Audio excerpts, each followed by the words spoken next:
ازاي ابعت للدعم بتاع ديدي او ازاي اقدر اتواصل مع دعم ديدي؟ اكتر برنامج معقد في قصة ان انت تكلم الدعم هو برنامج ديدي. فانا النهارده جاي اقول لك الطريقة الوحيدة اللي انت تقدر ان انت تبعت بيها للدعم بتاع ديدي. طبعا يا جماعة ديدي اول ما نزل كان ليهم رقم تليفون تقدر تكلمهم من خلاله، اما دلوقتي الدعم عن طريق ان انت تبعت لهم في التطبيق بس مفيش اي رقم تليفون.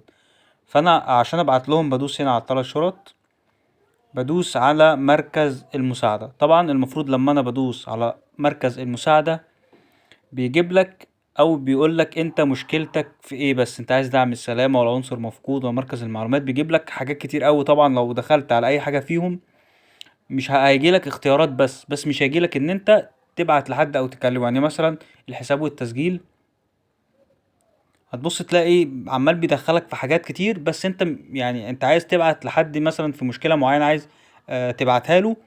فالطريقة الوحيدة اللي انت تدخل على دعم الارباح، تدوس على دعم الارباح، تدوس هيجيب لك الحاجات دي، تدوس لم استلم الدخل الاسبوعي. هنا بيبقى فوق بقى اوبشن ان انت تكتب مشكلتك بالتفصيل، يعني بتوصف له المشكلة اللي عندك. هنا لو في صورة برضو بتبعتها له وبتدوس ارسال. طيب انا بعد ما ابقى اكتب له مشكلتي وادوس ارسال، بعد كده انا هعرف رده ازاي او هجيب رده منين؟ ساعتها بنخرج خالص وبنجيب آه وبندخل على مركز المساعدة تاني،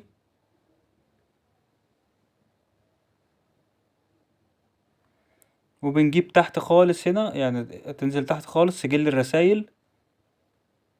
دي بتبقى فيها الرد بتاعهم، يعني انا كنت بعت لهم عن مشكلة في التحويل قبل كده، ده كان الرد بتاعهم.